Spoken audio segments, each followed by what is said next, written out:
Hey, it's Rob here in the Abyss, and today we're going to talk movies. One of the things I hear from my actors all the time is, "Give me something to watch. Tell me a title I should watch, a movie I haven't seen, etc." So I thought for fun today we would do epic films, and I don't mean epic in the way of "Wow, that's epic, man." I mean in the way the film was shot, the legacy and the history of the film, the length of the film. So there are a lot of good films that didn't quite make the cut that I really, really like. For example, Glory, one of my favorite all time movies, just not quite long enough to fall into this category, although I would consider it an epic film. Passion of the Christ, another one I would consider an epic film, but just fell a little short. Then there's things on the other side that I think lengthwise and stuff like Titanic, Lord of the Rings series, etc., but didn't quite make my top 10. So here are my top 10. Yours may differ. Uh, Put it in the comment section. What are your top 10? That would be interesting to see what you like and don't like. So here we go. Number 10, Once Upon a Time in America. I mean, Robert De Niro, James Woods, great acting. Elizabeth McGovern. It's long. It's a long, long film, over 200 minutes long. But it is talking about this group of kids who grew up in New York back in the early days, and it really channels a life, and it kind of flips back and forth between present day and in the early days. If you haven't seen this, this is a great movie to watch if you have about 3 hours to kill. All right. Next up, the classic Gone with the Wind. That's my number 9. Um, Frankly, dear, I don't give a damn. Classic line, classic movie. Um, I know there's controversy about this movie right now, based on some of the subject matter, etc. But for the place and time and the period of time the movie was made, you can't go wrong with that film. It's amazing. It's really well done, and it's a legendary film in Hollywood. Number 8, Cleopatra. I really love the subject matter of this period of time and Elizabeth Taylor, in her prime, shot beautifully. The colors, the scenes, the sets for the period of time, 1963. It's really a great film to own on Blu-ray. Next up, Braveheart. I know some of you will say, "What are you talking about? It should be way higher in the list." For me, no. I think it's a great film. It's an epic film. That's why it's on my list. But it ranks at 7 because I think my interest in this period of time and my interest in the Scots and stuff is not as strong as some of these other films in the periods of times and how they're shot and stuff. But Braveheart is a tremendous film, and it's probably out of my group the one that most people have probably seen already. Next up is Gettysburg. As many of you know, this is one of my favorite subjects. I've visited the battlefield a couple times. I love it. I love the story behind Gettysburg. What's cool about the Blu-ray is it's a director's cut, which makes it 17 minutes longer than the version originally was, although it was made for TV. So the drawback of this is a little bit long and drawn out at times, because it was made for TV, but still an epic, epic film shot at the battlefield, right? The scenery is the actual Gettysburg battlefield, and the uniforms and the way that they're shot. It's a tremendous film. Give it a shot if you haven't seen it. So now we're down to the bottom 5 here. Coming at number 5 on the list, Dances with Wolves.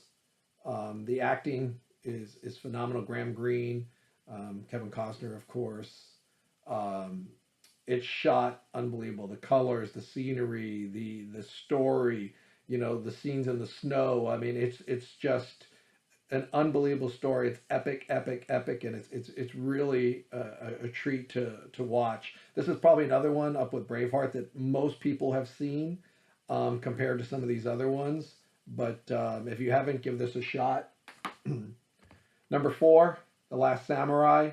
Probably for some people's list, this is a little too high, But I really love this movie. I love the interactions between Tom Cruise and Ken Watanabe, and I love the way that it's filmed, and once again the locations and the wardrobe and the way it looks and the fighting scenes. It's just an epic, awesome film that I could watch over and over and over again.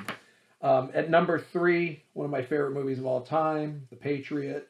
Once again, this covers a period of time that I'm very interested in, the Revolutionary War, and to see the story and all the phenomenal acting behind it. A young Heath Ledger and of course Mel Gibson. Um, it's really a tremendous film, and this is the extended cut, so you get even more. But I love the story. You get Tom Wilkinson who plays Cornwallis, phenomenal actor. Um, Jason Isaacs as Tavington. Wow, I mean, talk about your perfect bad guy. It's just all around a really good film, and it's definitely why it's in my top three. Coming in number two is the epic Ten Commandments. Um, just the way it's shot and how accurate it is to the biblical story and the acting with Charlton Heston and once again the scenery and the colors and just the whole story. I mean, it's just an epic film, and I'm gonna say right now, if you haven't seen it, you need to get it and watch it, especially on Blu-ray. Some of these Blu-rays have really restored these old films, and they look phenomenal. Which leads me to number one on the list, and how could you not be number one without Ben-Hur? Yes, this is still sealed. It's a DVD. I got a Blu-ray on the way because I was just reading about how the Blu-ray restoration is up in line with the Ten Commandments, and it looks phenomenal. And I decided to not open the blue or the DVD because I got the Blu-ray coming. I'll be watching that on my TV this weekend. But yeah, it's a winner of 11 Academy Awards. Yeah, Titanic broke the record, but they had the advantage of technology. When this film was made, in 1959, it had to be all done creatively with sets and real stuff, and there's just an unbelievable story behind Ben-Hur, but also the movie itself is just so epic and so wonderful, and it's amazing. Charlton Heston was in this film as well, so he is the actor in my top two movies. This and the Ten Commandments. But if you have not seen Ben-Hur, I'm not talking about the remake. I'm talking about the original 1959. You've got to watch it. It's unbelievable. So, anyways, those are 10 of my favorite epic films in order. Now, once again, this could change in my mind 6 months from now, based on something I've been watching or whatever. But for right now, these are my top 10. And if you've seen them, watch them again. If you haven't, go venture out and watch some movies that you haven't seen. Um, and I enjoy doing this because I think it gives my actors an opportunity to find movies that they need to watch. They want to see great acting, great cinematography, great sets, great acting. Once again, wardrobes, I mean, just everything. They're just epic in everything that they do. They're great films. And this is a segment we will be doing much more of with different kinds of movies and styles, etc.